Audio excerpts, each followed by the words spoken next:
Hello, everyone. Welcome to another episode of the Benji-Sales live chat. It's so good to be back. It's so good to see everybody. How are you doing today? Hope you're doing good. So about this week's live chat, we're going to see how it goes. I mentioned last week that last week was like, kind of scraping for stuff to talk about. So we're just going to talk about, next year. Well, things have not improved in terms of the amount of stories, which shouldn't be massively shocking considering we're still in that post-holiday period, right? We're still coming out of Christmas time, New Year's. Still been a place where there's absolutely nothing going on. There's literally nothing going on. So today's chat, I'm really depending on you guys for this one, right? You guys to bring up anything you want to talk about in the video game industry, because the industry has not given us much to talk about the last few weeks. I'm sure you guys always ask great questions. You guys always have great comments. You guys always have great topics. So I have complete faith in you that you're going to bring some very goodness into the chat today. But yeah, we don't have a ton of late breaking news to discuss. So maybe we're going to be catching up from some stuff from last year that you guys still have thoughts on. Maybe there's still some questions about next year. Well, I shouldn't even say next year. I should say this year now, right? Now that we're in 2024 that you want to talk about. We can talk about anything that you guys want to. I'm expecting a very low-key chat today. We'll probably go for right around an hour. Sometimes they stretch out longer when we have a lot to talk about, but we'll see how it goes. Maybe the chat ends up bigger with more questions than I expect. But as of now, I'm expecting it to be pretty low-key, so probably about an hour or so.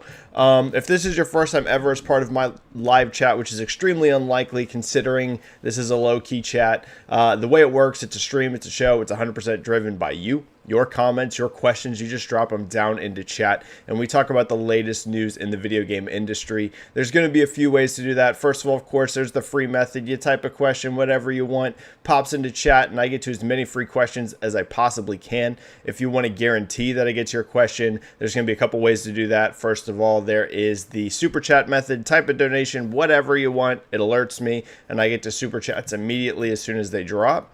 The other way is going to be by becoming a channel member. Channel memberships are $4.99 a month, and basically what it gives you is priority in the chat. I guarantee every single channel member that they get at least one comment or question highlighted every single stream, and usually channel members get multiple per stream because that is the perk. You get that priority in the chat. So start filling the chat up with anything that you guys want to talk about. Literally anything. Just start filling that bad boy up, and we'll get rocking and rolling. Let me grab a sip of my coffee really quick.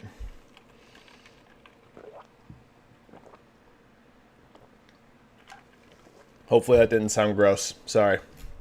All right, let's get rocking and rolling, everybody.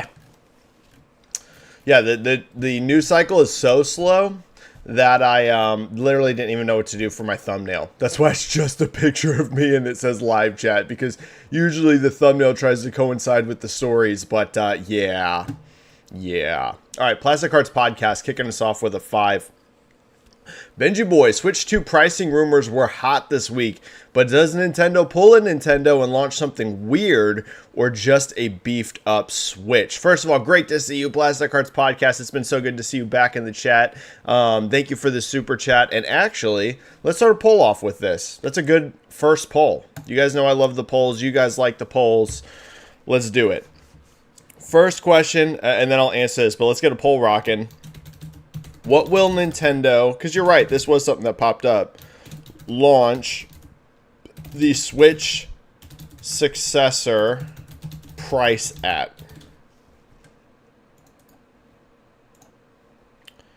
All right, we'll go $299, so the same as the Switch 1. There's no chance they'll come under that, right? So $299, the same exact price as the OG Switch. We'll say $350, which is the price of the Switch OLED right now. These are US dollars, obviously, adjust for your local currency, but we'll say $400. And then we'll say $450 or more. Okay. So what will Nintendo launch the successor to the Switch's price at? $299, same as Switch 1 launched.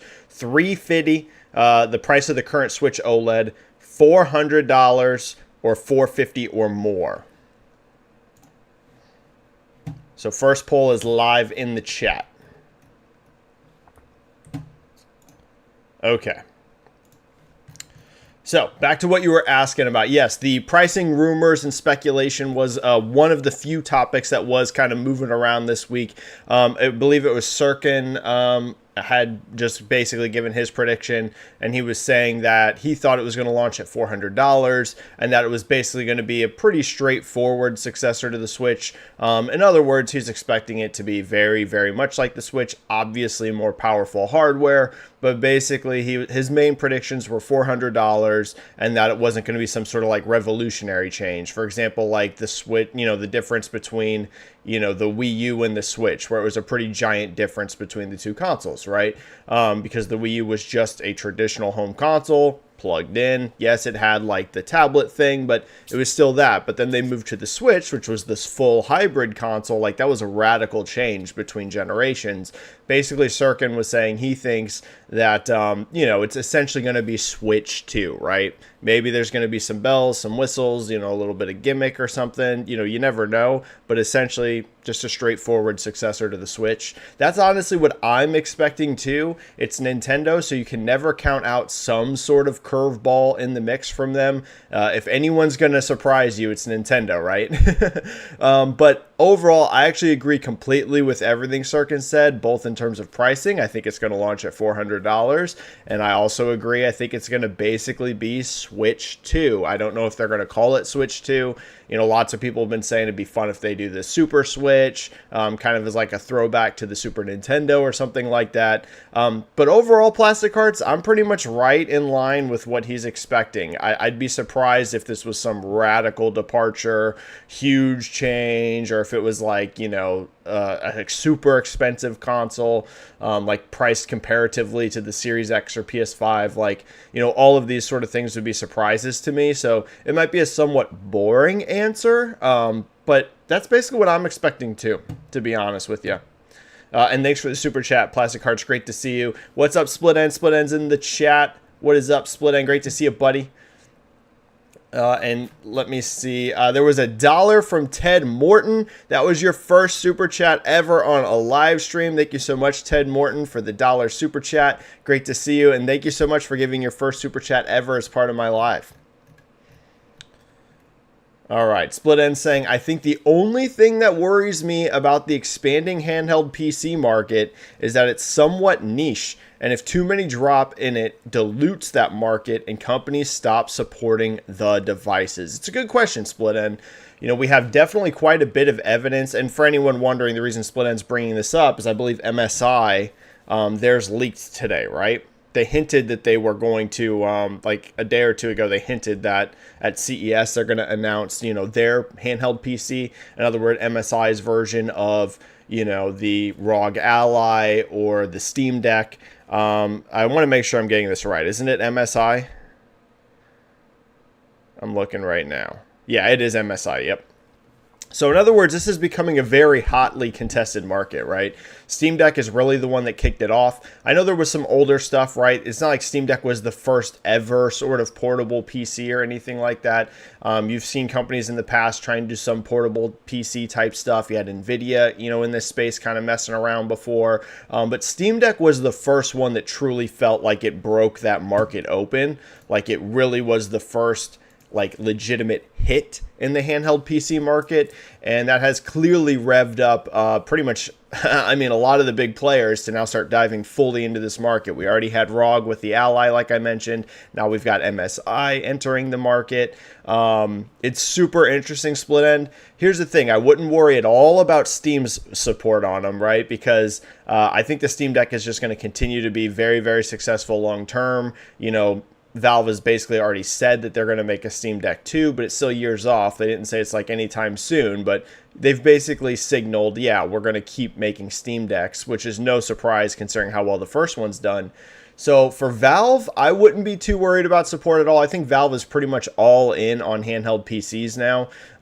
Valve has wanted to enter the hardware space for a long time. They did the Steam controller. They did, what were they calling those PCs that they were building basically to put in your living room? It was supposed to be like kind of their version of a PC console. Man, I can't remember the name. But I'll give you guys a little inside baseball information actually about this. So I back then I actually worked for GameStop, and back whenever they were Steam machines, that's what they were called.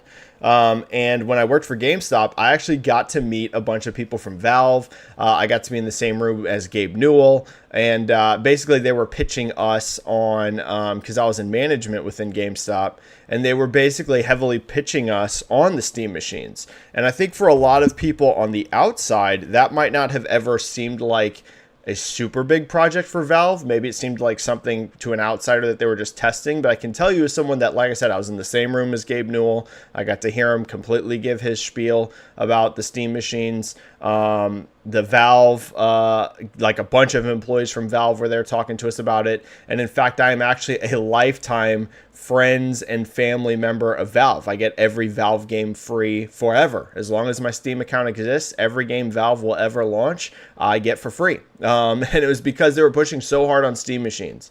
Valve has wanted to get into the hardware space for quite a while. And whenever they were sitting down with us, they really wanted to make this big push into getting Steam machines into people's living rooms, just like PlayStations and Xboxes were. And as we saw, that didn't really pan out, right? It didn't really work for them. But now they've seemed to have finally gotten their big hardware hit with the Steam Deck. So I wouldn't be worried about Valve at all. They're going to be pumped to continue this.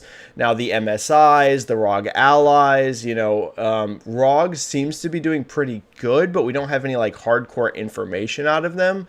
We just kind of have outsider looking in sort of stuff, but it seems ROG has done okay. But as you mentioned, Split End, as more and more of these hit the market, it's going to become more and more competitive. And while these platforms are successful so far, we don't really have any evidence that like the Steam Deck's selling like a PlayStation 5, for example, right? Is it selling, millions of units? Yeah, I think the Steam Deck has definitely shipped millions of units. In fact, we kind of have some info around about where it was at certain points in time, but it's not selling, 50, 60, 70, 80, eventually 100 million like PlayStation 5 is, at least not as of now. So I get your point, right? There's only going to be so much room for these PC handhelds.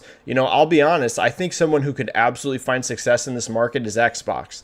Now, I don't know if Microsoft or Xbox are going to ever like fully go in and launch their own, like they created it hardware that's handheld. But if anyone could pull it off besides like Valve, I think it would be Xbox, because I think they would give it a ton of focus, considering Microsoft's so invested into PC, not to mention, natively having Game Pass. And I know there's workarounds and stuff to get Game Pass and stuff working on a Steam Deck, and I know it works natively on a ROG Ally.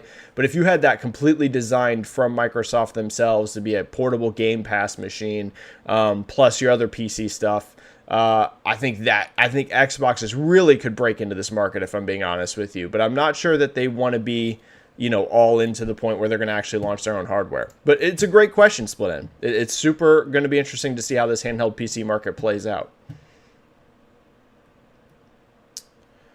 Joseki, what's up, Joseki? Channel member, great to see you, Joseki. Always in the chat every week, always with the great sales questions. Channel member. Hello, Benji the man. You're the man, Joseki. I don't know if you want to discuss it publicly, but I'm curious about a topic. It is now somewhat public that Switch Pro was a real thing, but scrapped at some point. And I remember you talking about it back in 2018 or 2019 or 2019 on the Purple Forum. Since now all we know is not happening, I'm curious, what did you hear back then? Okay, yeah, I can go into this a little bit.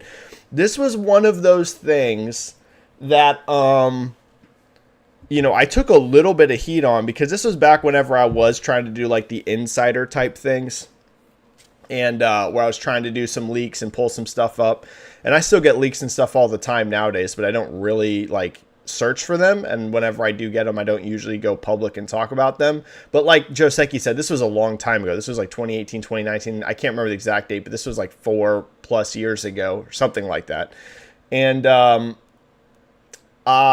here's what I can say about Joseki. I'm actually kind of glad that this has come out now, that it was a thing. All I can say about it is that I was told by a developer, not incognito, not like some rando, a legit dev at a legit studio. They told me that they had like basically been working on something for Switch Pro. Now, I'm not going to go super into detail about this, but I had every reason to believe this person. I'll just put it that way. I will say that the person that told me this, sometimes, listen, I get, whenever you have like a big enough public profile, and I'm not saying I'm like, some super famous guy or anything like that, but I have 70,000 plus followers on Twitter. I'm pretty connected in the gaming industry in various ways. You get tidbits all the time, and a ton of it is complete BS. I mean, a ton of it. If I could tell you how many just complete fake stuff I've been DM'd over the years, it's shocking how much completely, and most of the time I can tell, right? Most of the time I'll get a tip from some random person, you look at their profile, they just have a handful of followers, they're not followed by anyone in the industry or anything, and you're like, okay, how legit is this? It's probably nothing.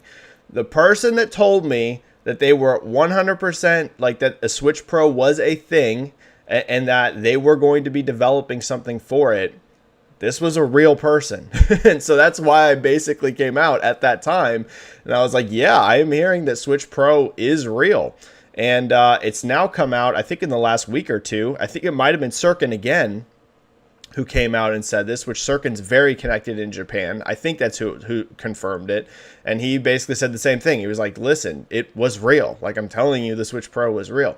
Those rumblings at that time were definitely going around, even in the dev community. I'm not going to say like every studio knew about it or anything like that, but there was people at studios that, from what they were saying at least, Switch Pro was something that was in development. So, I'm thinking that that's eventually what the OLED became. Again, I didn't have tons of specs about this thing. I didn't have like it wasn't like someone DM'd me like, here's the full spec list of the Switch Pro in every single detail. It was a dev at a studio. It was a very real developer. And they said, hey, dude, because the rumblings were going around. They're like, yeah, Switch Pro's real. We're developing something for it. And that was essentially most of what I heard. I'm guessing, and again, this part that I'm saying right now is just guesswork.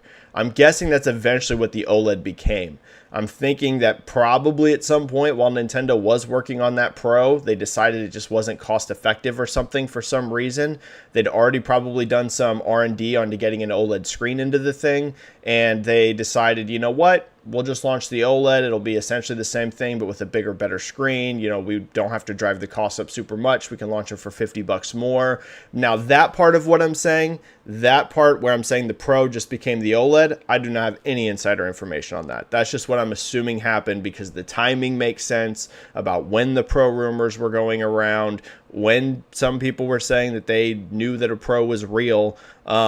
It lined up very much so with the OLED launching shortly after. And again, that part's guesswork, but I'm guessing they just stripped out any Pro component or any hardware changes they were thinking and just launched the OLED for a higher dollar model. And they'd probably already done the R&D into, like getting the panels and all of that stuff. So they're like, you know what, whatever. We'll just launch this thing $50 more, keep the hardware the same, but have a better screen. That's what I think happened. But it's pretty interesting. It's nice to see someone else confirm it now, though, because I took a little bit of heat afterwards when this thing never launched. And they were like, what? You said you heard there was a Pro? Because I think even at the time I had said I had heard from a dev specifically about a Pro. And it's nice to see all these years later it come back and someone else be like, yeah, no, this thing was real. Because it's like, okay, thank you. Because I've had some tasty tidbits sometimes, guys. But yeah, cool to see. And yeah, that's basically all I can say about it. All right, we have a couple super chats that have dropped in. Timmer72299 with a 5 super chat. Thank you so much, Timmer. Great to see you, buddy. Hi, Benji. Thoughts on Anthem selling 5 million copies per LinkedIn post? Plus, do you see the IdTech 8 engine being used elsewhere, other Xbox studios? Great questions, Timmer. So the Anthem 5 million, Not too surprising because, Anthem was one of those games that actually launched pretty big despite all of the negativity around it and everything. But there was a lot of people that were interested in it. At launch, it definitely sold like a few million copies. But it appears that Anthem had almost no legs, and any legs Anthem did have probably came at very cheap price points because Anthem, was regularly on sale for incredibly cheap. So I am not surprised that they decided to not continue this franchise despite it selling 5 million. 5 million for some games is a big success, right? All depends on your budget, all depends on expectations, all depends on how did you sell those 5 million, right? So it's a bummer. BioWare has just, we've talked about this before. I think BioWare is in legitimate danger of being closed. That's not me having like inside sources at EA or BioWare saying that. It's just, if you look at the studio, the only hit they've had in like the last 10 years was a re-release of their Mass Effect games. And it wasn't even a new game, right? They haven't had a new game that was successful since, Dragon Age Inquisition. So I think they're a studio that I never want to see BioWare go under. I want to see as many RPG studios out here as possible, especially one with the pedigree of BioWare finding success. But we just have to be realistic, dude. If for some reason Dragon Age Dreadwolf underperforms, I think they're in a lot of trouble. If Dreadwolf underperforms, I don't know if it's an instant studio closure, but I think you would see massive layoffs almost immediately. And then if for some reason the next Mass Effect also underperformed, I think it'd be the end of BioWare. I truly think so. If both Dragon Age Dreadwolf and Mass Effect didn't hit, I do not believe BioWare would exist as a studio after that. I think EA would close them, which would be a shame. So I'm rooting for Dreadwolf hardcore. I'm rooting for Mass Effect hardcore, both RPG franchises that people love despite, some controversy around certain entries. But overall, the RPG community loves, Dragon Age and Mass Effect. So let's hope BioWare can pull it off. Anthem selling 5 million sounds like a lot on paper, but again, that game likely had an enormous budget. I don't know Anthem's budget, but all of these online games as a service games carry ridiculous price tags, so you have to assume Anthem did as well. And a lot of the legs, quote, quote, Anthem had would have been at incredibly cheap price points. Now, do I see id Tech 8 being used elsewhere? It's a great question. I'm sure Microsoft's completely fine with it in their own studios. I don't see any reason why they would be opposed to it if a studio wanted to use it. I suspect, though, Timmer, if you see anyone using the next id Tech within Microsoft besides id themselves, it'll probably be another Bethesda studio. I'm sure, hey, if, 343 or the Coalition or somebody wanted to use it, I'm sure they'd let them. But all reports are that Halo is going to be switching to Unreal Engine. Coalition's obviously already all in on Unreal Engine. Playground uses their own engine. Turn 10 uses that same engine. So it'd probably come from the Bethesda side of studios themselves. But sure, it could happen. Highlander with the 5 super chat. Thank you so much, Highlander. Tom Warren is saying Microsoft is developing a handheld. Oh, here we go. Called the Claw. And it's going to be announced at CES? What? So this thing's about to be announced? I didn't even see this story. I literally did not even see this story. Well, that goes exactly into what I was just talking about. What's the report? Is the report that it's going to be a streaming machine? Or is the report that it's going to be almost like a Steam Deck? Let me know, because I'm live and I haven't seen this story. I would say if it's going to be like an almost Steam Deck type thing, I think it makes perfect sense. That's why I was just talking about earlier. I think if anyone besides Valve can find a lot of success in a handheld PC market, it's going to be Microsoft. They have the huge infrastructure of being, involved with PC for the entire history of the company. Their games are day one on Steam. They're also day one on subscription, Game Pass. All of it makes perfect sense. If it's a streaming only device, I think it's a complete waste of time. We're just not there yet. We are not there yet where it makes any sense just having dedicated hardware for streaming only. Maybe in 10 or 15 years we're there. We're not there yet. It's complete. So that's what I would say. If this is a streaming only device, it's pointless. They're wasting their time on it. If it's something like a Valve competitor, I'll buy it. Literally, I will buy it.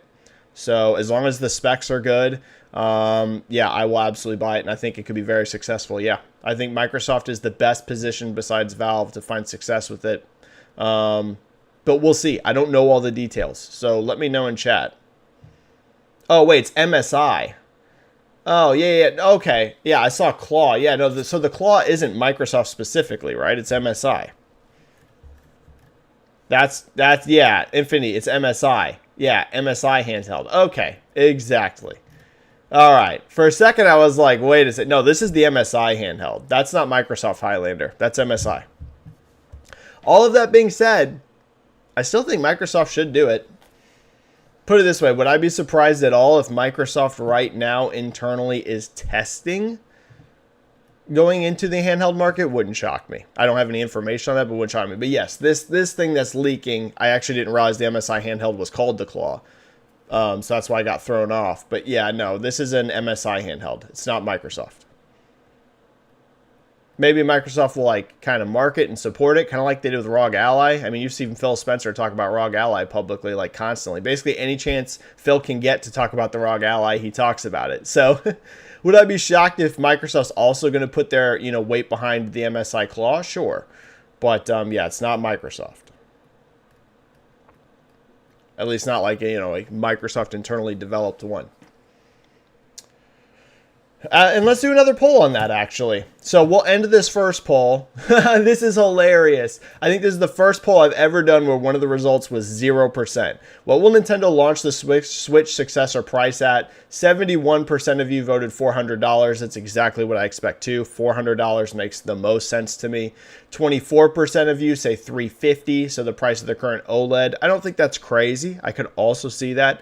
0% said $299, so the price of the Switch One, and I agree. I can't see them launching this at $299. Not with inflation and not with the parts looking more comparative to their competitors. Not the exact same, but comparative to their competitors than Switch One was. And then 4% of you think they're going to go $450 or more. I think that, the giant, what would that be? 96% of you are in the right window. $350 to $400 makes the most sense to me. I think most likely 400, which shows, considering how proportionately high the vote is. I could see a miracle of them pulling a 350, but can't see 299, and I'd be very surprised if they go 450, 500 or more. So let's do that next poll. About it. Will Microsoft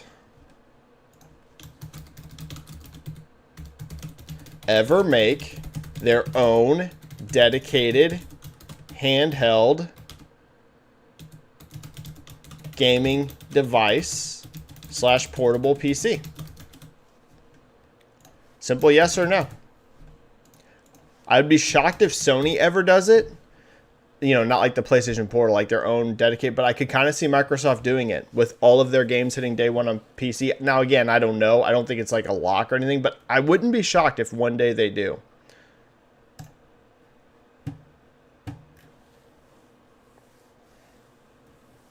This one's a coin flip to me. I'm not sure, but I wouldn't be shocked if they're at least toying with the idea.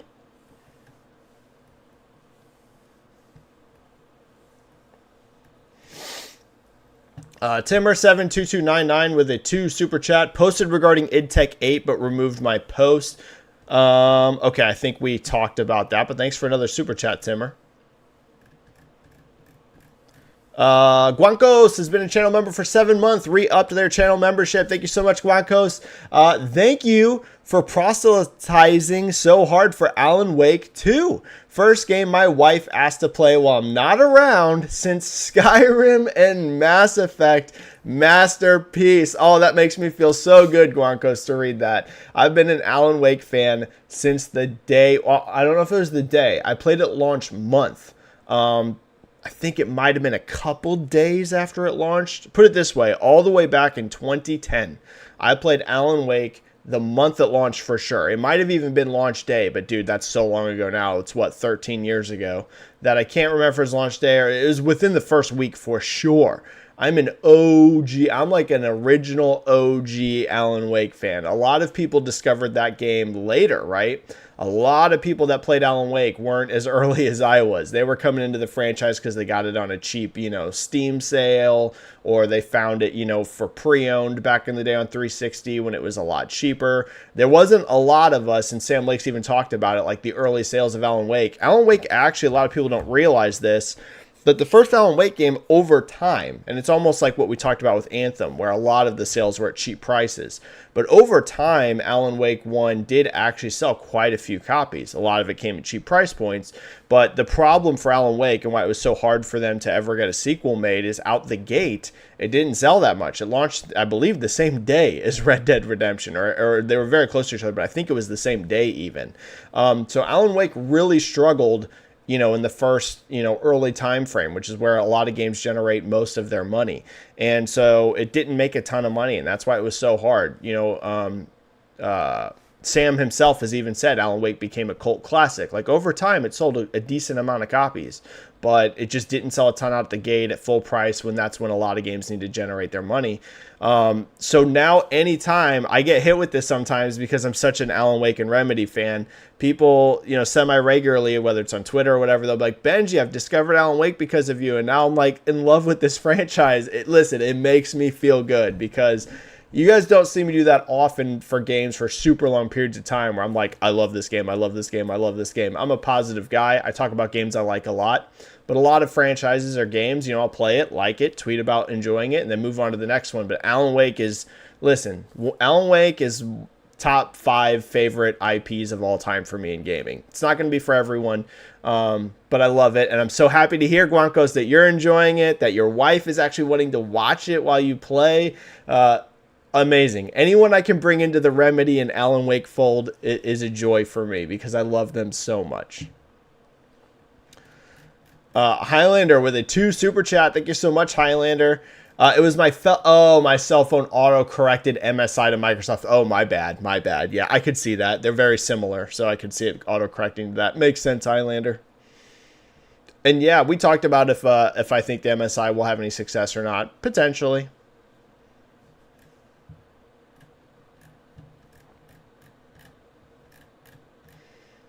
Highlander with a 5 super chat. I was at Best Buy last night and they had no physical media for music, movies, and Nintendo. Sony only had a few of new games, less than 10 titles. Yeah, this is pretty sad.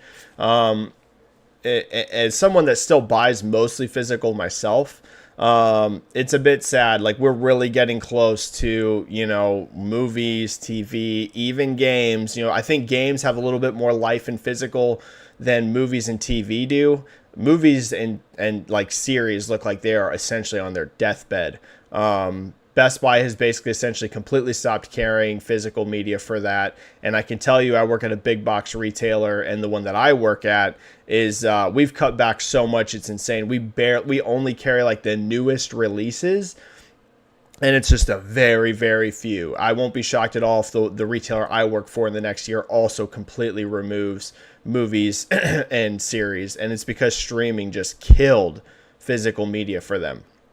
Gaming streaming is still, I think, from being like the way most people interact with games, is still quite a ways off, but that is not true for movies and series. The vast majority of people that are going to watch a movie or watch a TV show or whatever, they're going to stream it, whether it's Netflix, whether it's Amazon Prime, whether it's Apple TV, whatever. The amount of people that are buying physical media for that is down to almost nothing. And yeah, it's crazy. It's going to be interesting. I'm not one of those people that's hardcore against digital. I buy digital games too. But, people are going to have to keep in mind, like, these people can pull your digital ownership at any point in time on anything they want to. They really can. So, it's a little interesting. Stuff can get delisted. I mean, PT is a prime example, right?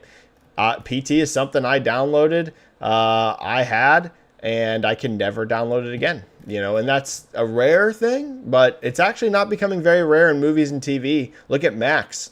They're just pulling stuff off Max all the time and not even putting it in new homes. Like, stuff's just disappearing off Max. I think gaming, like I said, I think gaming isn't in as precarious of a place as movies and TV are right now in terms of all of this, like, completely changing to digital only and ownership getting very sketchy, but it's not super far behind either. Pretty scary stuff. All right, super chats are cleared. Let's focus some more on some channel members. Joseki Benji, another random topic. Game Freak got me. I finally bought Violet plus DLC, and it's infuriatingly good. Frame rate and tech is poor, but the gameplay is, to me, by far the best in the series. Have you played it? The post-game is stellar, very Shin Megami Tensei-like, and it's the DLC has my new favorite legendary Pokemon, lovely characters, too. You know what? Let's see if it's right here.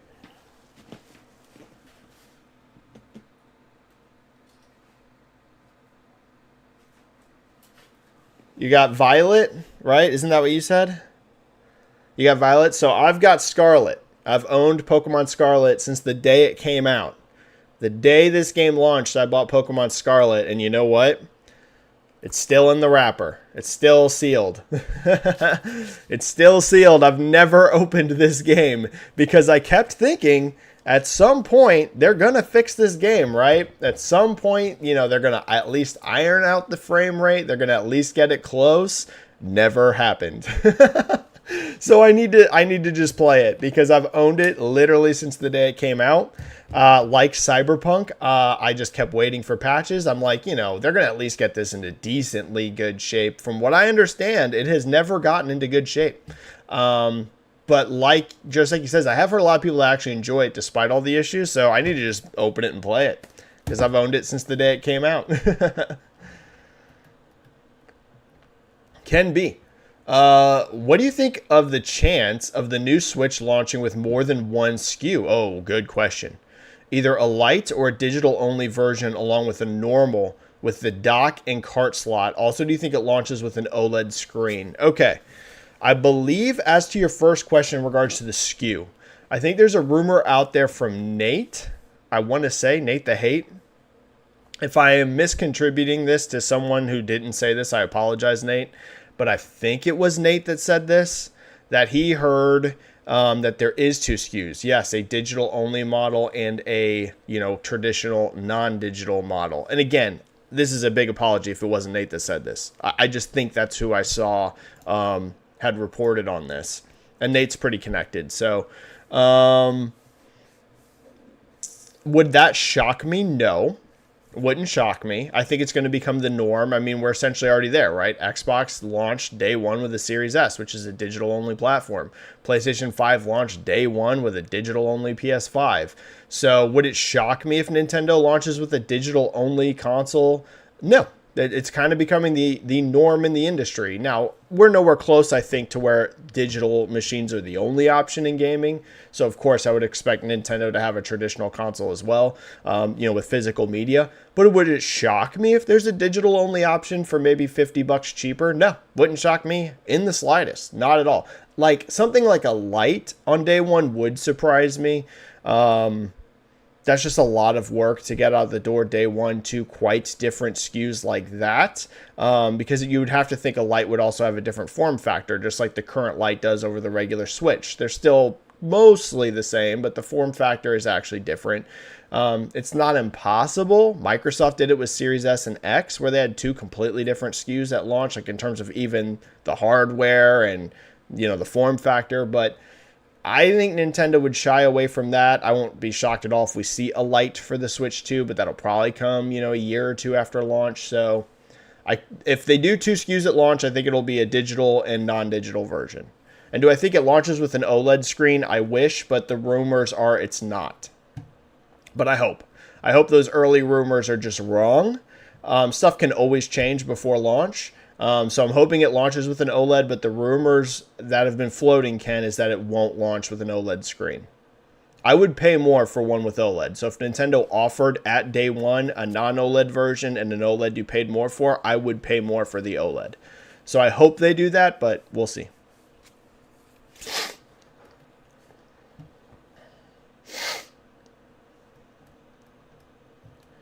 All right. All right, I think we've hit, all channel members have had at least one, so let's get to your guys' free questions.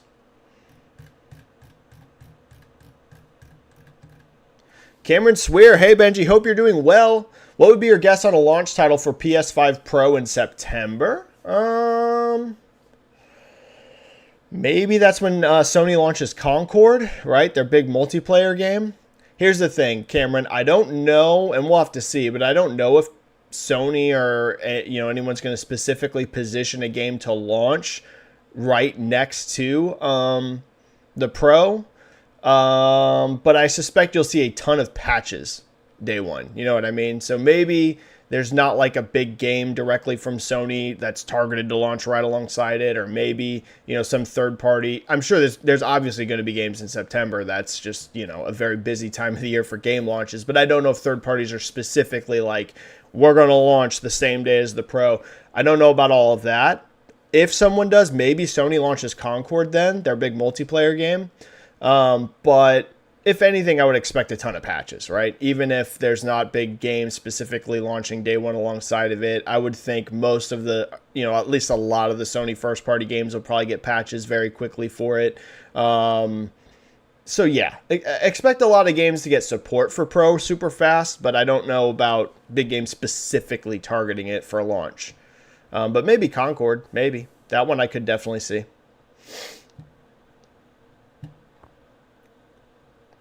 And then Cameron's asking about the $399 price for Switch 2. Makes sense, and most of you guys thought so too.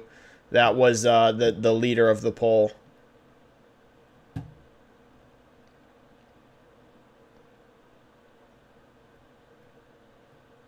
Zinfamous, what up, Zinfamous? Great to see you. Hey, Benji, what do you think is next for Rockstar after GTA 6? I hope and pray it's Bully 2. I don't want Rockstar to just cycle back and forth between GTA and Red Dead Redemption games for years on end. The bad news is, Zinfamous, is if I had to bet, my bet would be after GTA 6, they go straight into the next Red Dead game. Because again, I say it all the time, people forget, because, GTA is so impressive in sales that, like, people kind of forget that Red Dead compared to any other game is effing ridiculously huge. Like, yeah, it's not selling like Grand Theft Auto, but I mean, I don't think anyone would expect a Western game to sell, a cowboy Western game to sell like a GTA game. But, I mean, we're talking about a game that has sold almost 60 million copies, right? It's at 57 million. It's almost 60 million. You know how insane that is for any other game? We sing the praises and get hyped out of control whenever we see a PlayStation first party game sell 20 million copies, which is incredibly impressive. I mean, 20 million units is insane. We're talking Red Dead, it's approaching 60 million. 60 million. They're going to make another Red Dead. I always think it's hilarious when I see some people be like, oh, Red Dead 2 didn't sell like GTA 5, so they're just never making another Red Dead. You'd have to be insane. Like, I don't mean that person. I mean, Take-Two and Rockstar as a company would have to be absolutely insane to not make another Red Dead. So, is another Red Dead coming? It's 100% lock. You don't sell 60 million units of a game and not make another one for it. That being said, it would be kind of cool to see them do Bully 2 between them, just because it'd be nice to get a Rockstar game quicker. Because let's be honest, if they go straight from GTA 6 to Red Dead 3... and I know technically Red Dead Redemption 2 is the third game, but you know what I mean. The third Rockstar Red Dead. I mean, what? That's going to launch in 8 years after GTA 6? 7 years after GTA 6? We'd be waiting forever again for the next Rockstar game. So would it be cool to see them do something like Bully or something smaller just so we could get a Rockstar game out quicker? It'd be amazing. My guess, though, is that just money's going to talk. And at the end of the day, they're probably right after GTA 6 going to go straight into the next Red Dead. That would be my guess. Zinfamous, also, what realistically can be the 5-fight main card for UFC 300 that will satisfy fans? Leon vs. Bilal looks like a go, as well as an Alex Pereira title defense. Maybe even Grasso vs. Wiley. What else? So here's the thing. Leon and Bilal cannot sell by themselves. And that's the secret reason why this fight's on this card. I've seen a lot of people be like, Leon and Bilal on UFC 300? Why would you put that fight on this card, right? These guys they're terrible at selling fights. Both of them. Hate to say it. They're both great fighters. I'm sure they're both great dudes, but neither one of them can sell a fight to save their lives. And that's literally why it's going to be on UFC 300, because the UFC looks at that fight. I guarantee you they know, listen, Bilal deserves a title shot. We got to give him the title shot. But they also know if they stick Leon and Bilal as a headliner on their own random pay-per-view, they're going to sell nothing. So if they put it on a card that's going to be super stacked like 300, they can just get that freaking fight out of the way, get it to sell a lot because it's going to be with a lot of other fights, and they can just knock that thing out, and so they can rush to, hopefully in their mind, I'm sure, Leon versus Shavkat Rakhmonov, which actually will sell because Shavkat has a pretty big fan base. He's got a way bigger fan base than Bilal. So that's the secret reason why this fight's on this card. It's not because they think Leon and Bilal are huge draws. It's actually the exact opposite. They're going to put some people that are huge draws on this card, but they're going to be like, listen, we got to get Leon and Bilal out of here. So let's just stuff it on 300, get it out of the way, and then move on to Leon versus Shavkat. So that's why that's on there. Alex Pereira, it does look like he'll probably defend his belt there, which, you know, Alex is a decent draw. He's definitely bigger than Leon and Bilal, in my opinion. He has a bigger fan base than both. But it'd be tough to have him headline.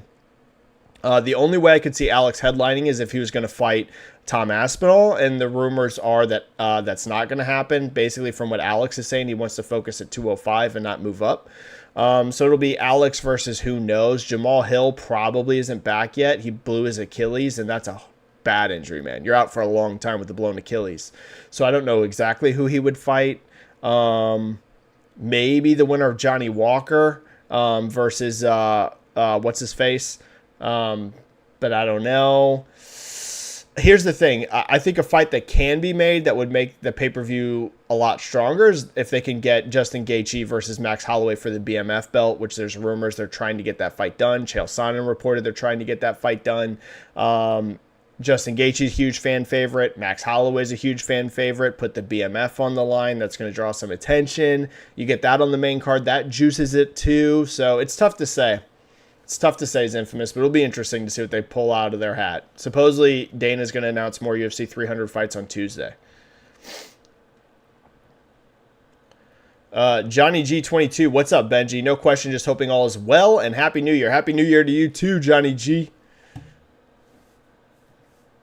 Adrian Lamb, could we chat about the WCCF/Games Industry Japan article that PS5 will miss its 25 million sales forecast and a 100 million install base isn't enough? Adrian, I've been on the record saying I also think they're going to miss their 25 million forecast. Listen, I hope they make it, right? I'm always rooting for anyone to make it, but I'm also in the camp they probably miss it. You never can completely doubt them out. Who knows? But it just doesn't look like it right now. There was some confusion over that. I talked about it a couple chats ago. There was some confusion over that whenever the I can't remember who it was. One of the trackers put out their estimates for what the PS5 had sold year to date, not and that was calendar year, not fiscal year. And it looked, if you look at the calendar year, like, and you mistook that for fiscal, that they only needed to sell a couple million, right, to hit it. And but that's not the case, because January through March was enormous, like of last year, was enormous for PlayStation 5 sales, ridiculous. It was the biggest Q1. It was definitely the biggest Q1 in the history of PlayStation. I think, I could be misremembering because this was a while ago. I think it was the biggest Q1 in hardware history for a console. It was definitely the biggest in PlayStation history, and I think it was the biggest Q1 ever for hardware for anyone, if I'm remembering correctly. But that won't be counted into the fiscal. So some people mistook that, right? The fiscal year didn't start then. It started in April. So those January through March Q1 sales aren't part of this. So they actually need a lot more than what some people thought on Twitter to hit that 25 million. I'm, again, still on the side of it's likely not going to happen. But I'd love for them to surprise me. I'm rooting for it to happen. I want to see everyone succeed. If it was up to me, Xbox, PlayStation, and Switch would all sell 100 plus million units every single generation, right? I want them all to succeed. But and PS5 will sell, 100 million plus lifetime. But that 25 million is looking sketchy. Jacob, hi Benji, do you believe that Nintendo ever will get games like GTA, Resident Evil, and more, not on the gen that will release this year, but a future gen? I had heard a long time ago from pretty reliable people that Rockstar was looking at GTA 5 on Switch. Yes, that's right, on the OG Switch. I had heard that. I had heard some of the issues that came up was cartridge size and the cost of cartridge sizes.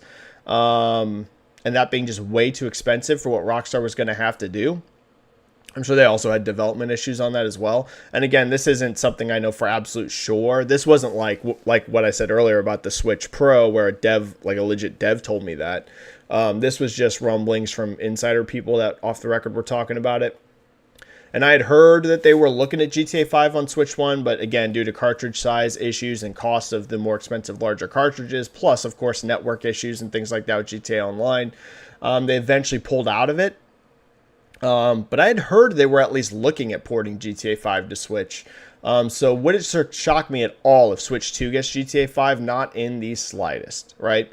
There's no doubt they're going to be able to get GTA 5 to run on the Switch 2. Will Switch 2 get GTA 6? That I don't know. That's a good question. That one's tough to say. But I won't be shocked at all if you see GTA 5 get ported to Switch 2. I really wouldn't. I really would not be that surprised about it. Resident Evil? I don't see why you wouldn't if you're Capcom. I mean, you're putting it on an iPhone. If you're going to put it on an iPhone, why wouldn't you put it on a Switch? But we'll have to see, right? That's a good question on Resident Evil. But I could see GTA getting backported. 5. 6, I'm not so sure.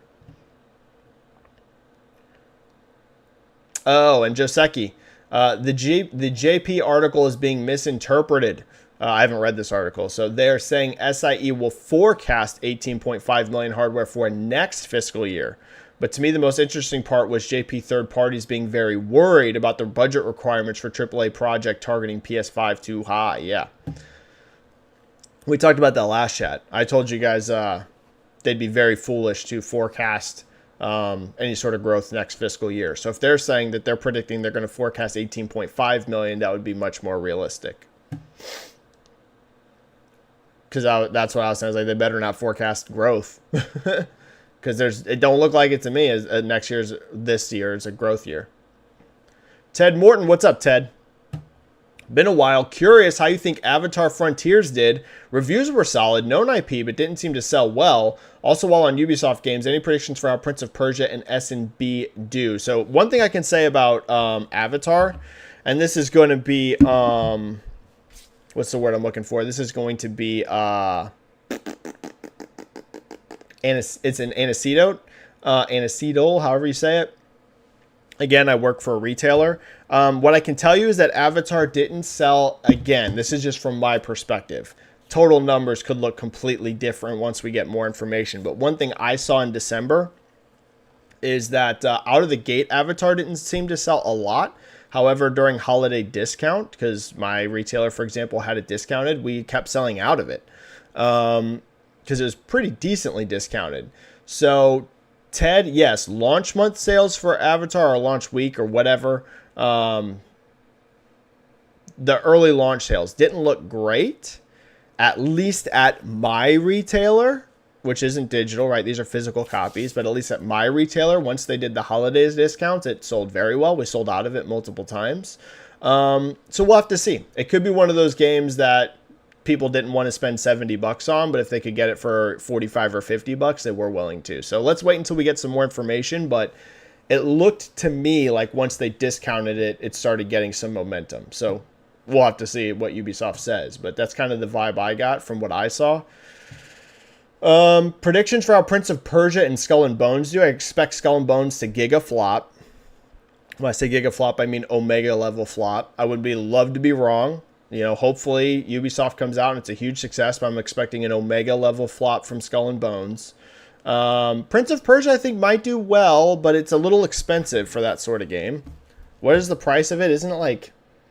It's kind of expensive for that type of game. I think. What's the price? I want to say it's kind of expensive.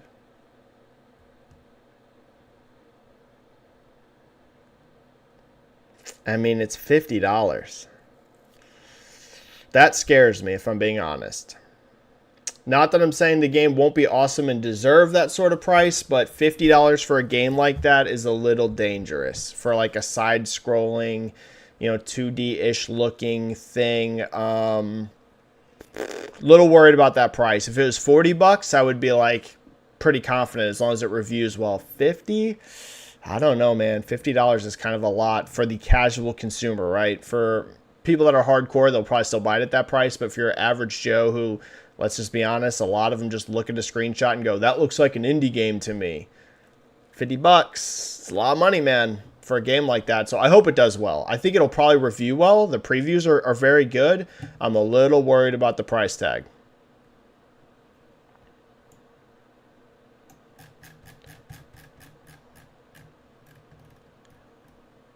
All right, we had a super chat come in. Highlander with a 5 super chat. There was an accident where a Tesla car fell off a bridge. Oh my God. I said the Tesla launched into space and came back because of the recall notice. LOL. Yeah, a little worrying. Here's the thing. I think that self-driving cars are kind of inevitable. Put it this way, I think eventually there will be points in time where certain areas you're in like very downtown cities with high traffic volume that you won't even be allowed to be self-driving. Or maybe there will be like a self-driving lane, but multiple lanes will be only your car driving itself. And the main reason I think that is just for traffic flow. Because eventually, here's the thing. Why do we want self-driving vehicles? Not just because of laziness, but if it was a perfect scenario, right? If you could get self-driving cars where they worked perfect, right? They weren't, or at least 99.99% perfect. You could essentially eliminate almost all traffic because they could move at extremely high speed and they could move very close to one another, much closer than a realistic driver can, because you would be dealing with things with much, much higher response time than a human brain and body is capable of. That's literally one of the reasons why a lot of people are pushing for self-driving vehicles. Like I said, it's not just so you can be lazy and, snack on some stuff while you're riding your car. It's to eliminate a lot of traffic and things like that. So I could see there being areas, if this ever gets wrinkled out to being perfect, where there's sections of cities and stuff where it's like, again, maybe there's one self-driving lane, but like the 4 other lanes, your car's driving itself. Like you don't have an option. But, this sort of stuff's pretty far off, right? I wouldn't expect the sort of thing I'm talking about to happen in the next like 10 years, maybe in the next 50, right? But yeah, there's still a lot to be wrinkled out. These Teslas and stuff keep having issues. So it'll never be perfect. Here's the thing this is going to sound scary, but here's going to be the thing people are eventually going to have to wrap their minds around with self-driving vehicles. You will never get to a period of time where there are 0 accidents with self-driving vehicles. Basically, you have to get to the point in time where day in, day out, year after year, the amount of total accidents is lower than with human-only drivers. It's really all you have to get to. And it's still going to grab a headline when a Tesla or whatever this futuristic, self-driving vehicles get to. Oh, there was a crash with these. You know how many crashes there are per day with human drivers? The amount of deaths per year from just people crashing their cars is astronomical. So if you can get to the inflection point where there's still some accidents that happen from self-driving vehicles, because you'll never get to 0, but they're far less than the human-only drivers, that's when you'll start to see the gamble. And listen, the statistics speak for themselves. At the end of the day, there's less death and less accidents by switching to self-driving. We're not there yet. That's not me telling you we're there yet. We're not even close. But once you get to that point, that's where you start to see a lot of this stuff flip. But like I said, a lot of the self-driving stuff is still quite a bit off from the ideal utopia scenario that they envision. We're still decades away from it. Joseki, channel member for 8 months. Joseki, thank you for re-upping your channel membership, man. You've been here since like the beginning of channel memberships. Benji, predict which of the following games will appear at the Switch 2 reveal. Oh, this is fun. All right, Cyberpunk 2077, Final Fantasy VII Remake / Rebirth, Elden Ring, Baldur's Gate 3. Okay, I'll rank them. I'll rank most likely to least likely what I would think, because that is a fun question. Okay, most likely.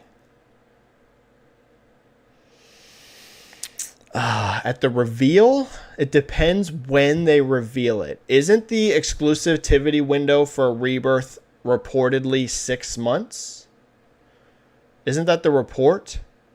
I want to say it's 6 months. I think it's under a year. If it's under a year, out of these 4 games, the one I would think most likely to come to Switch would be Final Fantasy VII. Might sound a bit surprising because we haven't seen a brand new mainline Final Fantasy game on a Switch console in a long time. But Square Enix is just smoking some heavy stuff, bro. If they're really not going to bring Final Fantasy mainline games to the next Switch. I mean, they're smoking like powerful. We're not even talking like they're smoking, you know, some green stuff. We're talking they're on straight hallucinogens. If they're not going to bring mainline Final Fantasy to Switch. 2. They're on some stuff. Because it would be very, very beneficial for them to launch those games on Switch 2 in Japan. So I would rate it as the most likely, but I mean, Square Enix management does some crazy stuff sometimes. So number 1, I would put Final Fantasy. But that is a bold prediction with the way Square Enix management operates. But I'll still do it. Next most likely,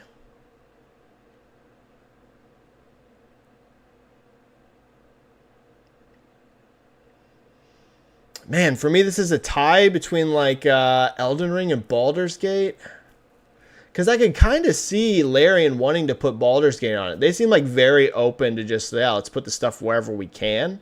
Like, they don't give me the vibe at all. Like, they would purposely, for various reasons, hold something back. Like, even the Xbox thing, it was just literally because they didn't think they could get it running right until Microsoft helped them optimize it for Series S. Like, that's straight from, you know, Larian themselves. They, like, literally said, Microsoft help us get this thing running on Series S. I could kind of see Baldur's Gate. I'll do it.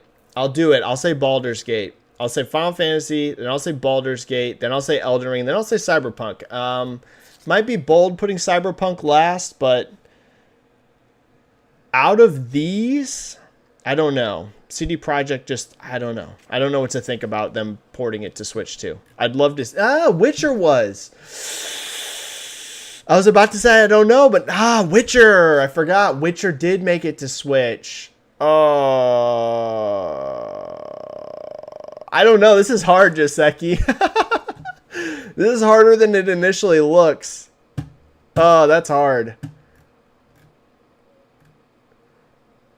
Yeah, I know. Okay, that's a good point. Joseki thinks Cyberpunk's the most likely. You know what? I kind of wasn't thinking so, but that was because I completely forgot about Witcher. That changes things. Oh, plus it DLSS, and it's NVIDIA. I switched my order. I'm with you, actually, Joseki. I think Cyberpunk, actually. I'm going to move Cyberpunk up to number 1, and then Final Fantasy, and then Baldur's Gate, and then Elden Ring. I know it's a weird order, but the Witcher thing completely made me change my mind. Plus it having DLSS, which they have a lot of work with on Cyberpunk already on PC. They could very easily, with DLSS, with their knowledge of how DLSS works, get that running on Switch 2, no problem, I think, actually, yeah. Yeah, actually, yeah. No, I'm with you now. Just like I'm with you. I forgot about Witcher. I'll put Cyberpunk number 1. Completely forgot about that. Good call. Those were good options, though, man. That was actually a lot harder than I initially thought. Till I sat down and started thinking about it, and I'm like, oh, this is not easy. And I might be bold by putting Final Fantasy number 2. I mean, Square Enix is, they've been very weird with how they handle mainline Final Fantasy. How long have we been going? Chat was a lot bigger than I thought, so I'll still go for another 10 or 15 minutes. I thought there was going to be, like, nothing in chat today, but there's actually a lot of people, like, in questions and stuff. So I'll go for, like, 10 or 15 more minutes.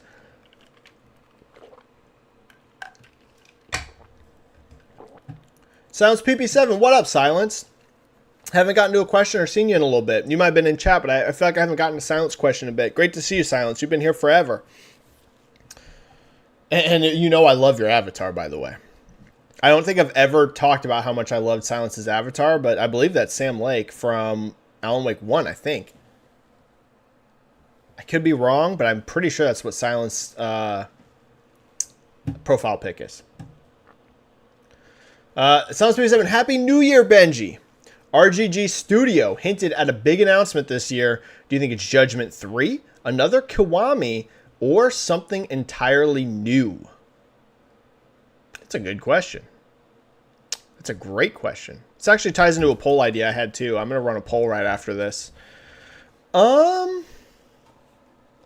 Yeah, because I did see them say that, and it's hard to say because they basically just make, and I don't want to say only the Yakuza games, because for example, Judgment's not. It's very similar, but it's its own thing. I will be bold here and say something new. I'll say something new or Judgment. I'd be surprised if it's a just straight up brand new entry in the Yakuza franchise, because they've got Infinite Wealth coming out. That's going to be, and I know they just did Like a Dragon Gaiden, very close to Infinite Wealth, but Infinite Wealth feels like such a giant project. I'd be surprised if they go straight into another brand new Yakuza game. So I'll go Judgment 3 or something entirely new. I know entirely new would be a bit surprising, but I would go with those as the most likely.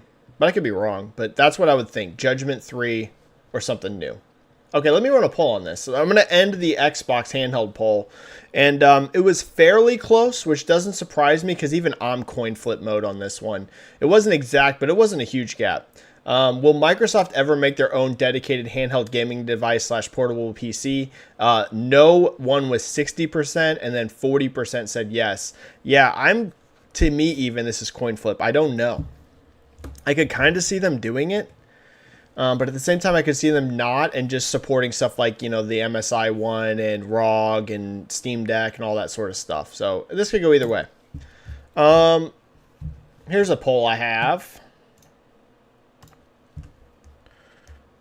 I'm going to ask you.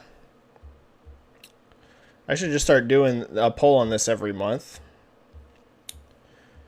I'm going to ask, what will be the biggest new game in January? Be the biggest, because we're right at the beginning of the month.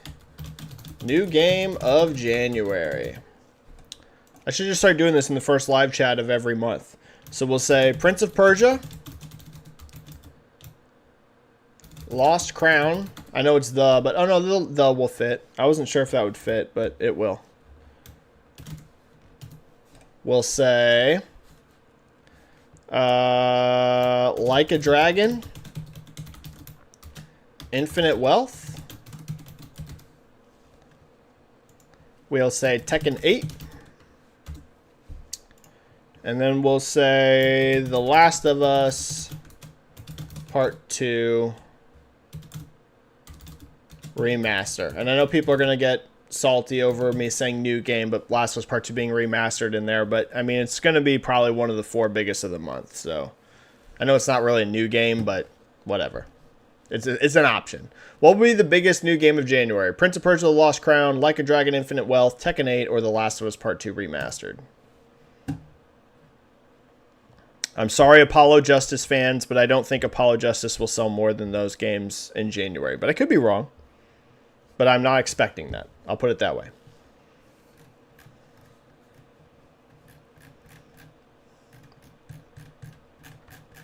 All right, where we at?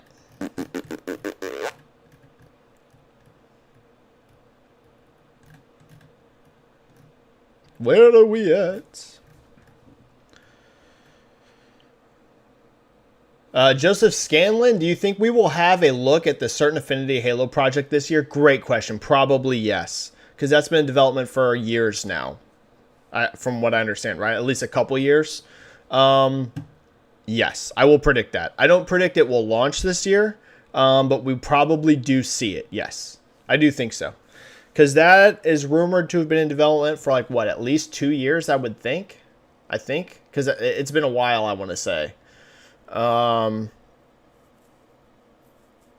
will predict that we see it, but it does not launch. I could see them showing it and announcing it launches in 2025. So next year, a next year launch. Maybe they show it at like the summer showcase for a next year launch. I could see that, yeah. Yep. If it's been in development for like 2 years or more. Because keep in mind, the rumors, guys, are that this isn't an entirely, because that might sound like fast, right? If you're like, wait, if it's only been in development for 2 years, for a full-fledged AAA Halo game. The rumor is that this is like its own thing and not necessarily a giant standalone, like the successor to Halo Infinite. It's like its own sort of thing. So I'm guessing it won't have as long of a dev cycle as like the next mainline Halo will. So assuming all of that is accurate, I could see them showing it this summer and launching it next year.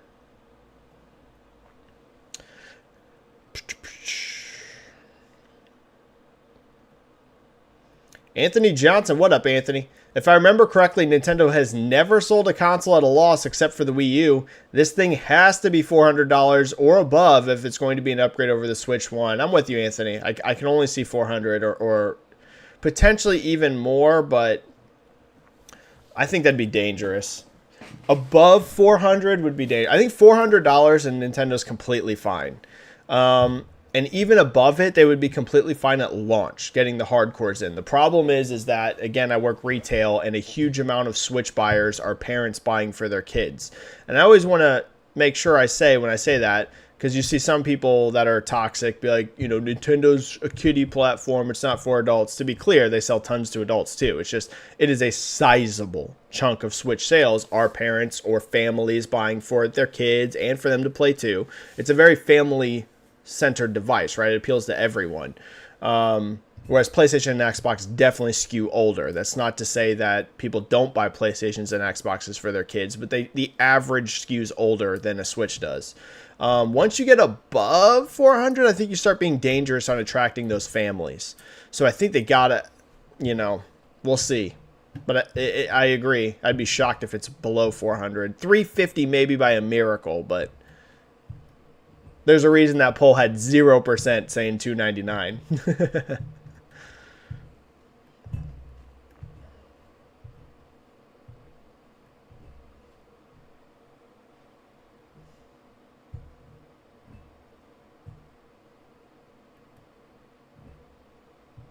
Anthony Johnson, you should have asked Gabe where Half-Life 3 was when you had the chance, Benji. Well, this was a long time ago, man. This was probably like 7 years ago. And I didn't get a chance to talk one-on-one with Gabe.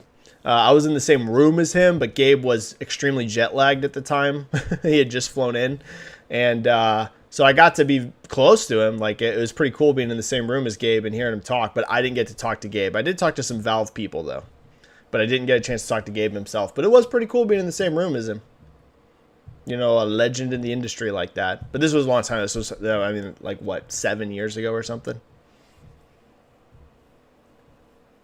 Danger Man, any game for free on Steam is crazy. It's not any game on Steam. It has to be made by Valve. But yes, for example, I got Half-Life Alyx for free. I'm in Valve's friends and family circle. Any game that Valve launches until the day that they close, you know, like on my account, it literally is Valve friends and family. And I get any game made by Valve for the rest of time for free. As long as I don't deactivate my account. But as long as my account's active, I am in their circle. And I get every game made by Valve for free. Which, to be honest, isn't many games. But I got Alyx for free. Classic Hearts. Benji, talk to Gabe. No, in the same room as Gabe. But I didn't get to talk to him.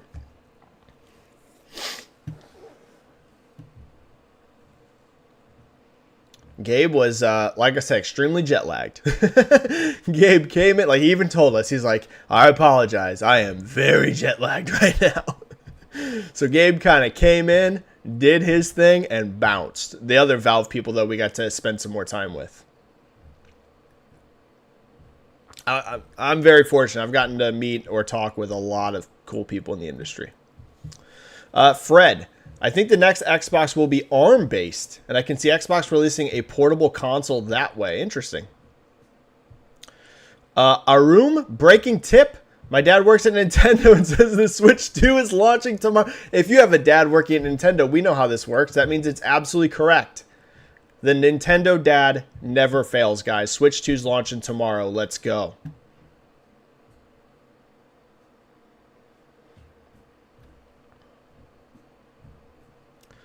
Sounds BB7. Benji, any chance we see Respawn's Star Wars FPS and or strategy game revealed by the end of the year? Or too soon, you think? I wish we got some DLC for Jedi Survivor. Great questions. Great questions. When was the Respawn shooter announced? Last year? Was that was it? I think it was the very beginning of last year. They announced it, like January, right? Am I wrong on that? Was it 2022? I want to say they announced at the very beginning of 2023.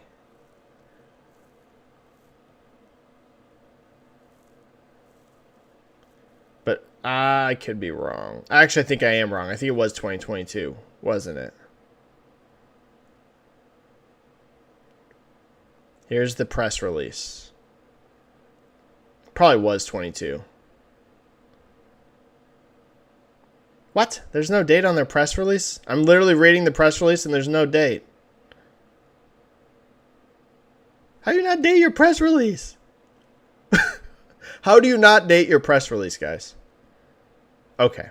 I think it was 22, actually. I think it was. Yeah, it was. It was 2022, right?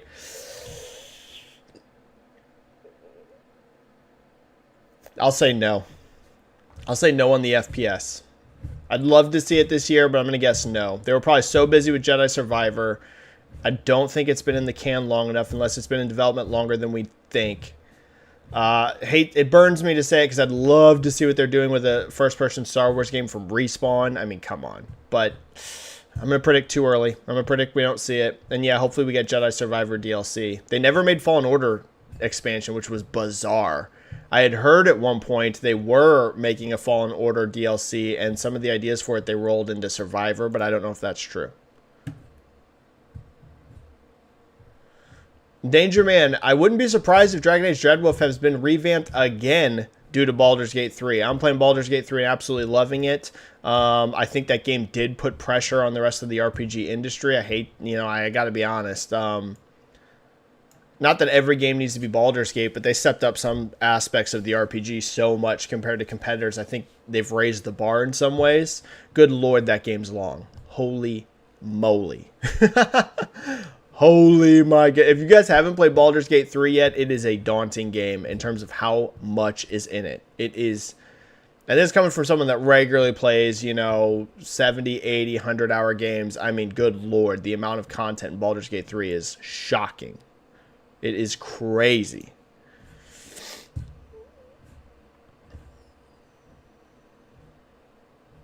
All right. Where we at? What did y'all do to Benji Plastic Hearts? Yeah, that was during the where I thought Microsoft was going to announce a handheld.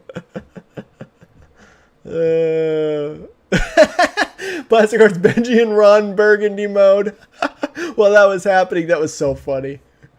That's a great comment. That's a great comment.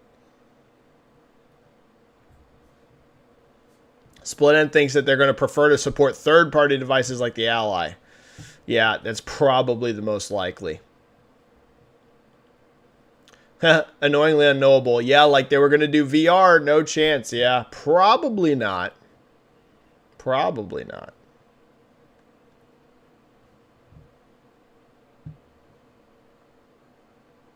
Corey, it's funny PlayStation put out an official streaming device before Xbox did.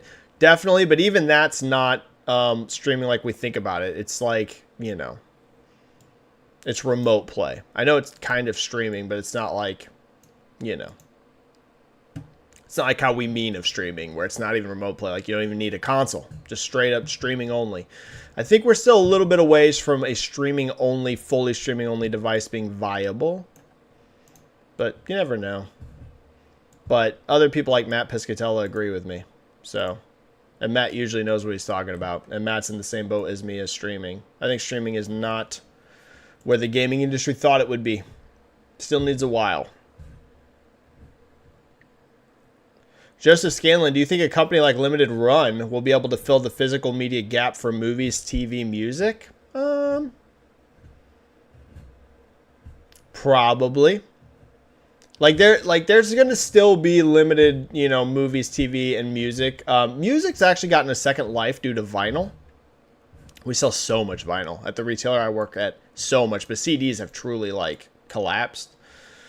But yeah, sure. There will always be some physical media being made, but we are moving quickly to it being a very niche, small part of the audience. Plastic Hearts, I've been digital only since PS4 launched, and my internet went down yesterday for basically the whole day. And let me tell you, I'm now ready to storm the Capitol to bring back physical media. That's funny. Hey, I still buy 90% physical. I still buy mostly physical games. And I know that physical is still, not in the state it once was. So many of these games need patches and stuff to be playable in very good states. But I still go physical for the bulk of them. Especially new releases. Like, if a game's been out for a while and I can get it super cheap digitally, then I don't really think twice about it. Or playing a game on a sub like Game Pass or PlayStation Plus. But like for new releases, I'm still like 90% physical. And just like I said with vinyl, Joseki, are we sharing a brain today or what? I think movie home video will start having a small resurgence as a premium status device like vinyls for music right now. Yeah, dude, we're sharing the same brain cell today, Joseki. Exactly, yeah, vinyl has had a big uptick.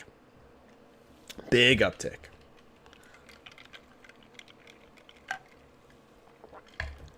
This name goes perfectly with this comment.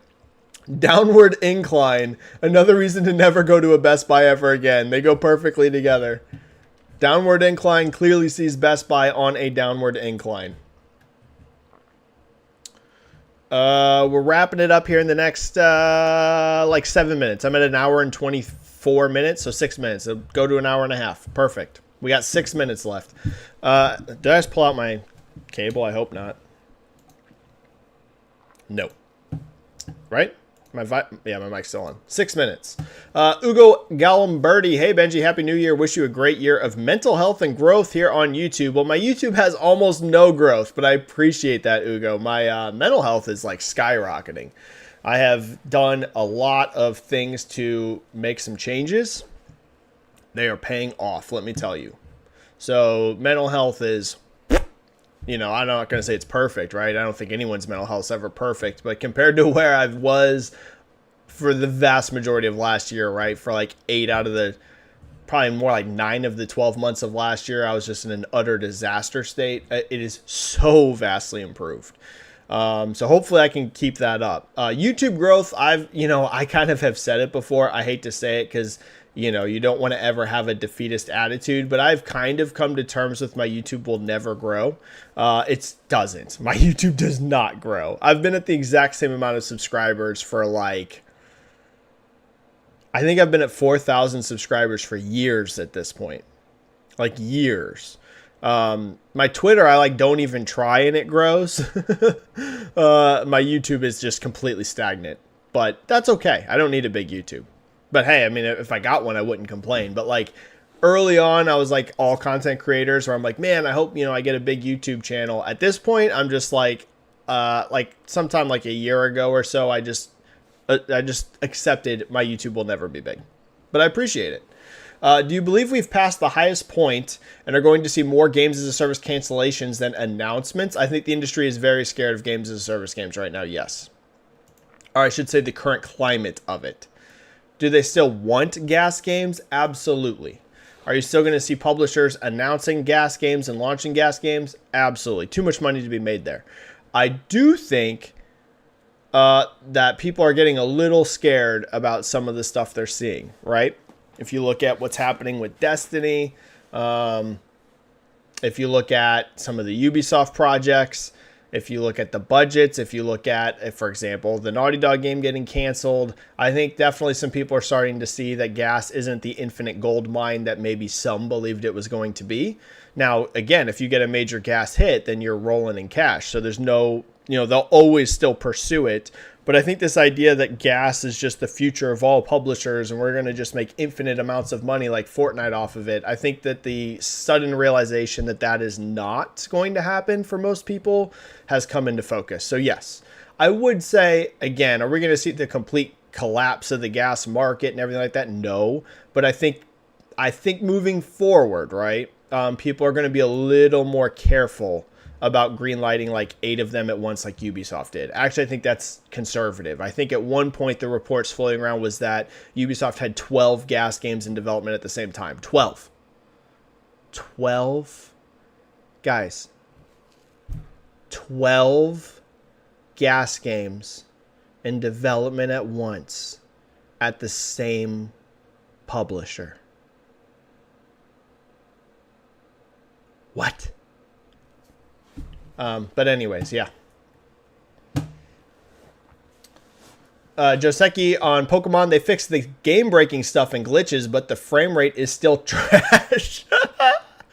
But it doesn't crash your Switch or has game-breaking bugs. Hey, that's an improvement, man. Sin saying hi. What up, Sin? Hammersley Ford, what up? Saying, hey, what's up? Jacob, Benji, I'm not too invested in Alan Wake, but wasn't one of the main reasons Alan Wake 2 wasn't made because Xbox at one point refused to give Remedy the IP back after they published the first game? Yes, that is partially true. So, couple reasons Alan Wake 2 did not get made. Yes, at the time, Microsoft was the IP holder for Alan Wake. Also, Remedy really tried to get Alan Wake 2 made. Some people don't realize that, but I think I think enough people know it now. But back then, at least, people didn't really know what was going on with Alan Wake. Like, there was a full playable vertical slice they showed to Microsoft. Like, they really tried to get Alan Wake 2 done, but Microsoft just refused at the time. Microsoft refused to give them a budget or greenlight Alan Wake 2. And instead, they were like, hey, make something new for us, do Quantum Break. And then, they did get a green light for that. But yes, that was part of it, sure. Yeah, Microsoft owning the IP was definitely part of it, considering Remedy couldn't make it on their own. And then at one point, Microsoft gave that IP back to Remedy. I can't remember what year. But yes, at one point, Remedy was able to get the Alan Wake 2 rights, or Alan Wake rights back, and thank God they did, because we got an incredible game out of it. Some super chats coming in here towards the end. Highlander with a 5 super chat. Thank you so much, Highlander. For my mental health, I've been blocking the toxic game fans, and it has made my Twitter feed a lot better. It has cut down on the negativity. I'm very aggressive with the mute button on Twitter. That is my secret to using Twitter, is mute. I try and avoid muting and blocking people. Like, when I say I'm aggressive with the mute button, it's not for, like, I don't just mute every single account, but, like, I only block people for personal insults. And personal insult isn't, hey, Ben, I disagree with your, assessment on this, Benji. I think it's going to sell this. I'm saying, like, whenever I tweet something and someone's like, Benji, you're trash. Well, okay, I'll block you. But I noticed I don't instant mute console warring people. But if you're, like, on my tweets, like, every time I tweet console warring, then you will get muted, yes. Yeah, you will get muted. I won't block you, because I'm not going to block you for liking a console or whatever, just me personally. But I will definitely mute you. So, yes, I am very much a pusher for use that mute button. Max Mini with a super chat. Thank you so much, Max Mini. Happy New Year, Benji. Love your content. Well, thank you, Max. I very much appreciate that. It's very kind of you. I'm going to do a lot better this year on content. I don't know if I'll do like way better in terms of like making tons and tons of YouTube content, but like last year was so bad for me on mental health. That's why it was like a disaster. I was barely tweeting for large amounts of time. As you guys know, I had multiple big gaps of streams. Like, this year, unless something drastically shocking happens, I should be way more consistent, at least this year. So thank you, Max.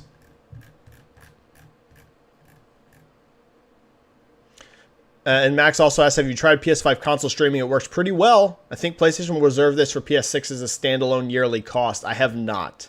I don't utilize any sort of streaming at all for Xbox, PlayStation, PC, but that's good to hear that it works pretty well. Good to hear. I think I've used like the Xbox Cloud streaming like 2 or 3 times just to try it out because it came with my Game Pass membership. But I am someone that likes to just play their games natively as much as possible. But I know there are cases where streaming is getting a lot better and more useful. Benji with a 5 super chat. Thank you, Benji. Hi, Benji. Are 2 SKUs a good idea for a console? Really? Except for the X series, the higher SKU seems to sell better anyways. PS5, Wii U, and 360. And currently, I can tell you there's way more demand for the Series X than the S. That wasn't always true.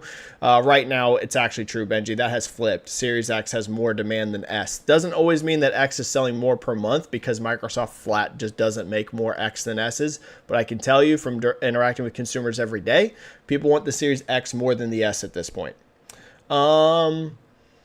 Is it always a good strategy? I think it's a good strategy for a digital and physical option. I'm not convinced that the Series S and X split is the best idea. It worked out for Microsoft really well this time around.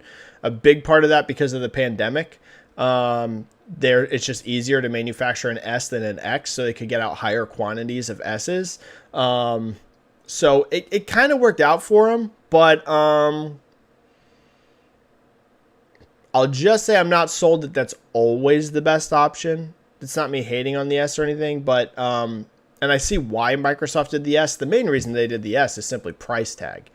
It wasn't like, so we could stuff a digital console into the market or something. It was literally because Microsoft was like, hey, we don't know if we're going to be able to bring the Series X cost down much this generation. So if we put an S out there for $299, it gives us a cheaper option. Like, I totally get the thought process. And I'm not one of these people that's anti-Series S. In fact, in many ways, it worked out for them during the pandemic. But at the same time, I don't know if it's always the best idea to split your SKU like that. PlayStation seems to have been plenty fine not splitting. They just have the PlayStation 5. I know there's a digital and physical SKU, but the hardware is identical. So, yeah, I don't know. It's a bit of an open question still to me.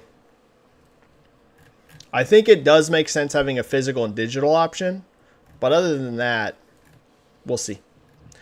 RRD with a 2 super chat. You should collab more to grow. I found you on Iron Lord's podcast. Yeah.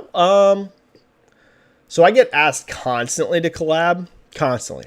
The amount of invites I get is a lot. I'm really careful who I collab with because, how do I say this?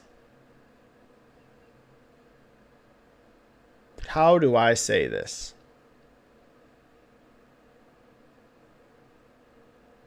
I'm a bit of a cautious and private person in terms of who I trust in my circle. All right. I know that sounds weird considering I come here, I'm very honest and everything. But that's because it's just me, right? And I'm not collabing with someone. Like, once you collab, and my Iron Lords podcast one's been great. Those guys are hilarious. I had blasts on Iron Lords podcast. But what I mean is that I'm very protective of who is around me and who I associate myself with. And there's a lot of content creators out there, and I'm not going to name any names, that I think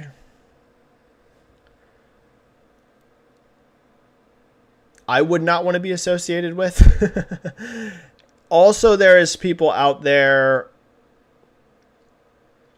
There's a lot of clout chasing in content creation, and that's never what it's been about for me. That's why I'm like, okay, if my YouTube never super grows.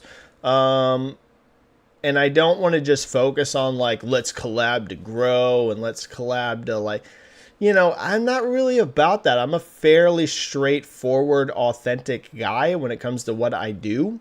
I come on YouTube and I chat with you guys because I like doing it. You know what I mean? I don't come on here to try and gain 20,000 subscribers as fast as possible. I just like doing it. So that's why I'm here. I cover games on Twitter. I've been offered, lots of video game industry jobs, and yet I'm still not doing them. Because I didn't go on Twitter to like try and, early on I went on Twitter because I like talking about games. I've been talking on video games forums since 2006, about sales specifically. But early on also I was like, yeah, maybe I can position this into a job. But then there was multiple times where jobs were offered to me and they were like, well, you'll have to cut down on your Twitter presence. And I was like, I'm not going to do that. So I'm just not going to accept your job. So those are some of the reasons, like I'm not focused on growth. Growth to me is more of a side effect. It's not the purpose. It's a side effect of what I do. Like my Twitter growth is great. I'm not have no worries about that. My YouTube growth is stagnant, but like, so it's that. And then also like, I don't want to be like collabing with someone and then find out like a week or two later, they're saying really messed up stuff that I just don't agree with as a person or things like that. So I'm very careful. Like I was on the Kind of Funny Games cast because Xbox cast, Xcast, because I feel like I kind of know the Kind of Funny guys and I trust the Kind of Funny guys to not be like sketchy and things like that. There's people I'm not opposed to collabs, but I'm very careful about it is what I'll say. I'm just very careful about who I collab with, who I entwine myself with. I'm pretty private. A lot of people would tell you that. There's a lot of people who would tell you Benji never responds to DMs. That's partially unintentional and partially intentional. And a lot of stuff. I'm just a bit of a private person, actually, surprisingly. For someone who's so public, I'm also very private. Benji with a 5 super chat. Thank you so much, Benji. Last one, and then I got to go. Thoughts on Rebel Moon? I enjoyed it. Zack Snyder vindicated. I haven't watched it, Benji, so I apologize. I apologize that you wasted a super chat on that, buddy, but I have not watched Rebel Moon. I've heard it's really bad, but then again, I'm someone that really likes Zack Snyder's visual flair. I know it's controversial, but I like the way his movies look visually. So I don't know. I need to watch it, but I haven't watched it yet, Benji. But I've heard very, very, very mixed things. Let's just put it that way. Very mixed things. But yeah, I should check it out. Is it long? Maybe I'll wait till the director's cut. Maybe I'll wait till the director's cut. I know there's one coming. Okay, guys. I'm going to bounce. Let me make sure there's no like super interesting thing right at the end. Here's an interesting question before we go. John Scott, Benji, great to see you back. How does Nintendo possibly do better sales-wise with Switch 2 compared to Switch 1? Do you think that Switch 2 will sell better lifetime? That is going to be a huge issue for Nintendo, yeah. It's hard to surpass what they're going to accomplish with Switch 1. I think the way Nintendo is going to have to combat the direct head-to-head competition with unit sales of Switch 1 is going to be revenue and profit margins. So what do I mean by that? More expensive games. People are not going to like hearing that. But more games launching at $70 like Zelda did. So higher priced games, higher priced hardware, trying to grow their subscription. And I'm saying all of this like for investors. Investors want growth, right? So they're going to be looking at growth.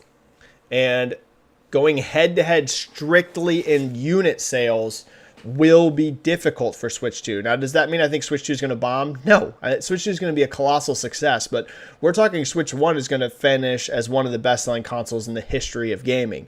That doesn't mean Switch 2 can't match that or can't pass that. But if you just look at it on the surface, that's a very difficult head-to-head to go into. So one thing they could potentially do to like help with growth outlook for investors is getting way higher revenue by having higher margins on stuff, raising prices of games more often to $70 like Zelda was. Think about how much money, additional money was generated off of Tears of the Kingdom by being $70 instead of $60. Might not sound like much with only a $10 difference, right? It's only $10. Yeah, but once you start multiplying that by millions and millions and millions and eventually tens of millions of units, it's a lot of money. So more games at $70. Trying getting more subscribers, driving more digital revenue. There's higher profit margins off digital, so trying to shift more people to digital. Like all of these are sorts of things they can do to where even if the unit sales head-to-head is difficult, they can be like, yeah, look at our revenue, look at our profit margins, et cetera, et cetera. So my expectation right now for sales would be somewhat similar to Switch 1. I don't know if it'll exactly match Switch 1, but I also think it'll soar way past 100 million. So when I say way past, I don't mean like 105. I mean, I think I'd be shocked if Switch 2 is not far above 100 million, like Switch 1's going, right? So yeah, we'll see. We'll see. But I think that's going to be how they're going to have to position some things. Higher revenues and higher profit margins instead of just strictly unit head-to-head. All right, everyone, I got to bounce. Thanks for everything. Thanks for all the free questions. There was way more in chat than I expected today. Oh, let's finish this last poll. I asked what will be the biggest game of January. I agree with you guys. 37% of you say Like a Dragon Infinite Wealth. I'm on that page too. I think Like a Dragon Infinite Wealth will do very, very well. I think it's going to review super well. I'm expecting good success. 32% of you say Tekken 8. Lifetime, Tekken 8 will probably sell more than Like a Dragon Infinite Wealth, but at launch, I could see Like a Dragon being bigger. But it could be close. I see why those two are close. Third place was The Last of Us Part 2 Remastered at 22%, and then last was Prince of Persia: The Lost Crown at 10%. I pretty much agree with those rankings. I just think Prince of Persia is a little too expensive, to be honest. $50 is tough. All right, everyone, I've got to bounce. Thank you for the super chats. Thank you to the channel members. Thank you to the free questions. Thanks for voting in the polls. Thanks for all of your guys' support. Thanks for always being so awesome, etc., etc., etc. Like the video if you haven't already. We do one of these chats every week. We are back to being extremely consistent, typically on Fridays like today's chat is. Subscribe to the channel if you're not already. Follow me on Twitter/X if you aren't. You probably are. It's where the biggest following I have is. But if you're not, pop over there. That's where I'm most active. And we will be back next week, everybody. One of my New Year's resolutions is to clean this room up so it's not just a freaking disaster. So at some point in the next few weeks, I'm going to get this looking a lot nicer and better instead of how it looks right now. That is legit one of my resolution. So bye, everyone. Thanks for everything. I will see you guys either next week on YouTube or I'll see you over on Twitter or X. Love you guys as always. Stay safe. Play some games. I will catch you all very, very soon. Have a good one, everybody, and have a great 2024. We're just kicking it off. Let's go. Bye. Bye, bye, bye, bye, bye, bye, bye, bye, bye, bye, bye, bye, bye, bye.